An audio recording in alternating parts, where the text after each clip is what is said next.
Olá, tudo bem, gente? Um prazer estar aqui com vocês hoje. Bom, o presidente Lula, ao vetar esses 63 pontos, ele considerou, deu uma entrevista e falou que esses pontos era para poder dar mais segurança jurídica, que do jeito que estava o PL, isso trazia muito insegurança e podia ir para a judicialização. Qual é a sua análise? Quando a gente trata do direito ambiental, a nossa Constituição, ela divide a competência da defesa do meio ambiente, ela difunde isso para todos os entes federativos. Então você tem o que a gente chama de uma competência concorrente. Então, tanto a União pode legislar sobre isso, como os estados e os próprios municípios dentro do interesse local que eles têm. Então, quando ele trata dessa questão da segurança jurídica, de uma forma de você trazer para a União uma regra geral que todos os estados possam, todos os demais entes federativos possam seguir essas diretrizes, de modo que você dá mais previsibilidade da norma que vai ser aplicada. Então é uma forma de você unificar. Obviamente que isso traz algumas consequências do outro lado, porque como se o interesse da lei é justamente você agilizar, quando você cria esse tipo de burocracia e você cria uma regra igual para todos os entes federativos, que tem realidades diversas, isso pode gerar algumas complicações em determinados locais específicos. Mas, de fato, quando você tem uma unificação desse entendimento, né, quando você traz para a União essa competência geral de traçar uma diretriz, isso acaba realmente dando mais segurança jurídica. Carlos, quando a gente fala sobre essa agilidade, essa crítica aí sobre a burocracia dos órgãos ambientais, as demoras para liberar empreendimentos, você acha que agora, do jeito que está, a agilidade vai deixar o meio ambiente mais vulnerável? Olha, é o que é sempre dito, né, na questão da proteção ambiental, que visa eficiência para você proteger efetivamente o meio ambiente, é que essa qualidade não pode ser perdida. Então, quando você diz eu quero agilizar o processo de licenciamento, a agilização se refere a um processo de eficiência no menor tempo possível, sem perder a eficácia, sem perder a qualidade do licenciamento ambiental, não é? Então, o que nós vimos nesse projeto de lei foi uma tentativa de abrandamento para facilitar, para dar mais agilidade. E aí se fere a essência do processo, que é a proteção ambiental que é prevista na Constituição. E aí nós temos um nível alto de inconstitucionalidade com relação àquilo que saiu do Congresso Nacional e que foi, os aspectos mais gritantes foram vetados pelo presidente Lula, né? Mas o que se espera, na verdade, é que você tenha na política de licenciamento ambiental do Brasil órgãos técnicos preparados para ter agilidade de apreciação, com competência técnica, conselhos ambientais que tragam participação social e percepção social para esse processo e uma diretriz nacional clara, porque aí, para você fazer uma política nacional de proteção ambiental, você tem que ter esse processo harmonizado em território nacional, evitando que facilidades em um estado ou outro possam levar a uma corrida por facilidades, né, na instalação de indústrias, de empresas, etc. Então, nós estamos nessa encruzilhada, né? Nós vimos um impasse que fica claro que você tem duas tendências, uma na perspectiva de tentar manter o licenciamento da melhor forma possível, com a capacidade técnica que garanta segurança jurídica para a área ambiental, para a população, e, por outro lado, uma tendência de facilitação que permeou a discussão o tempo todo. E você acredita um dos vetos que o relator do projeto, Arthur, pode derrubar, né, essa questão da autonomia dos estados, que é justamente o que o Carlos diz aí que pode deixar o meio ambiente mais vulnerável, né? Como é que você vê isso do ponto de vista jurídico? Do ponto de vista jurídico, existe, como eu comentei, essa diretriz constitucional que ela permite que os demais entes federativos eles regulem, eles tratem dessa questão ambiental. Obviamente, o que o texto da Constituição traz no artigo 225 é um compromisso da República Federativa do Brasil com a preservação do meio ambiente aliado ao desenvolvimento sustentável. Então, quando você permite que todos os entes eles legislem sobre aquela matéria, obviamente que não se espera que haja contradições, mas isso pode acontecer. Isso se dá muito em razão também do sistema federativo que a gente tem, que ele coloca também os municípios participando desse pacto federativo, mas isso não pode se furtar daquilo que traz a Constituição, que é a defesa do meio ambiente. Então, o ideal desse protagonismo dos entes federativos na defesa do meio ambiente é que essa defesa se dê à luz da realidade local. Então, quando você permite, você autoriza que aquele ente federativo ele trate da questão ambiental à luz da sua realidade, é uma forma de você dar mais eficiência. É óbvio que isso acontece em tese, são questões políticas, depende de gestores, como foi comentado, você ter órgãos ambientais aparelhados com capacidade técnica de fazer esse tipo de avaliação.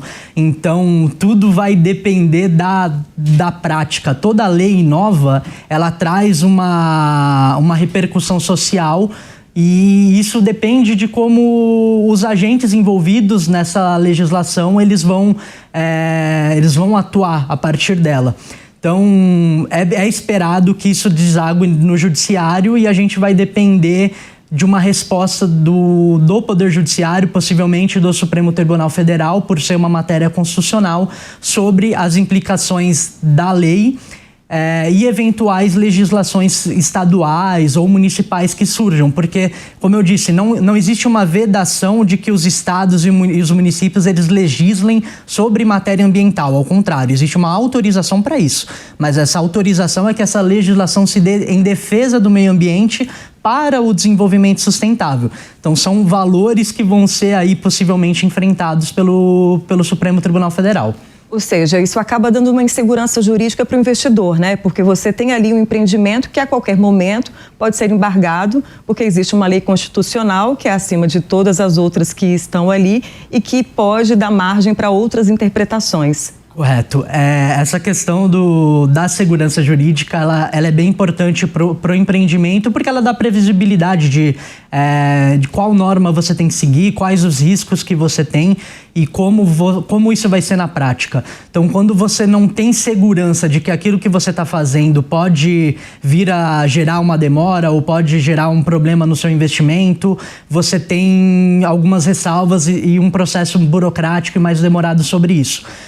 E a partir do momento que deságua no judiciário, você pode ter um embargo de obra, enfim, alguma paralisação no empreendimento. Isso realmente afeta um pouco a segurança jurídica, mas infelizmente é um cenário recorrente no país. A gente tem, em razão da nossa própria Constituição, que dá ao judiciário esse protagonismo, demandas excessivas, né? Nós temos hoje um dos judiciários mais atuantes no mundo com maior número de ações. Então, é algo que já está um pouco cultural no Brasil de levar essas questões do judiciário, e quando envolve decisões políticas controversas, como é a questão do licenciamento ambiental, me parece um caminho natural que o judiciário vai dar a última palavra.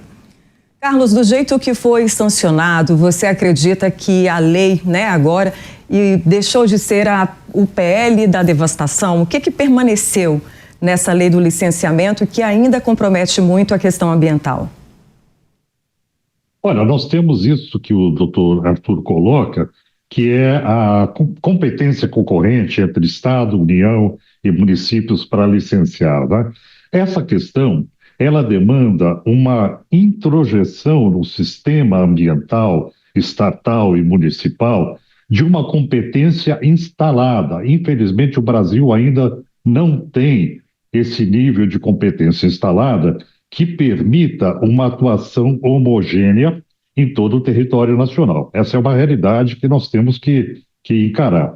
Por outro lado, a Lei Complementar 140, que estabelece a competência concorrente entre esses órgãos, essas entidades federal, estadual e municipais, ela estabelece a competência concorrente. Eu queria colocar aqui a ênfase na palavra competência, né? não é a incompetência concorrente, mas a competência concorrente. Então, o que nós queremos é que esse sistema ele seja de fato protetivo, né? Agora, a sua pergunta é: com os vetos isso muda? Não, ainda não deu conta do problema. Por exemplo, a própria licença especial que o governo defende como uma lei de interesse nacional para empreendimentos que representem o que se chama de interesse estratégico, né? Isso é muito controverso porque estabelece um ano a prática para emitir a licença. Alguns empreendimentos de alta complexidade, em ecossistemas muito complexos, não se permite fazer uma leitura dos estudos de impacto ambiental em um ano. É impossível, não é? Você tem que passar por 4 diferentes estações para verificar comportamento de fauna, de biodiversidade. Então, você tem uma série de elementos que são naturais, que acabam lançando essa situação para um tempo maior. Países como o Canadá, por exemplo, que tem uma lei ambiental bastante severa, levam às vezes 4, 5 anos para emitir licença de empreendimentos bastante impactantes. Então, na verdade, tudo que nós estamos assistindo é uma tentativa de aplicar um sistema de proteção ambiental jurídico para a realidade política brasileira e, por outro lado, nós temos uma intensidade sobre a necessidade de proteção ambiental decorrente das mudanças climáticas e de vários pontos de não retorno na questão ambiental. Então, ao mesmo tempo que nós temos uma situação ambiental mais crítica, mais difícil, mais impactada, por outro lado, nós temos tentativas de facilitação sobre essa realidade, não é? Então, esse cuidado vai ser realmente objeto de muita discussão, e eu também não tenho dúvida que algumas questões vão acabar parando no judiciário, porque existe um impasse e o perfil que a gente já detectou do próprio Congresso Nacional é um perfil ligado a interesses econômicos setoriais. Isso vai implicar em perda de foco no interesse público, que é o interesse constitucional de proteção ambiental. Então, isso certamente vai acabar, de alguma forma, indo para o judiciário no final. Carlos, nesse caso, tem toda a questão envolvendo aí a perfuração de petróleo na margem equatorial, né? A licença do IBAMA já para poder fazer o teste operacional seria o último passo até a liberação. Essa área de sedimentar que não foi analisada, a área ambiental sedimentar, você acredita que passar por cima desses processos todos coloca toda a região ali em risco? Olha, o meu ponto de vista é muito claro, Patrícia, porque eu, do ponto de vista de avaliação de impacto ambiental, eu tenho essa especialidade de atuação.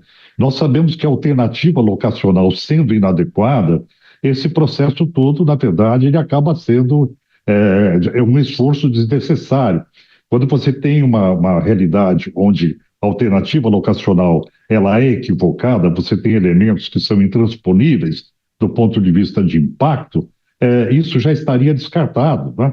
Então, essa tentativa de colocar esses elementos como elementos estratégicos para que você tenha uma facilitação, esse é o problema, porque você minimiza o problema criando normas burocráticas que permitem uma facilidade de licenciamento. E aí se coloca que isso será decidido por um conselho de governo interministerial, né? Agora, qual é a capacidade transversal da área ambiental entre esses ministérios para que eles possam optar pela sanção ou não de um licenciamento de tanta complexidade, né?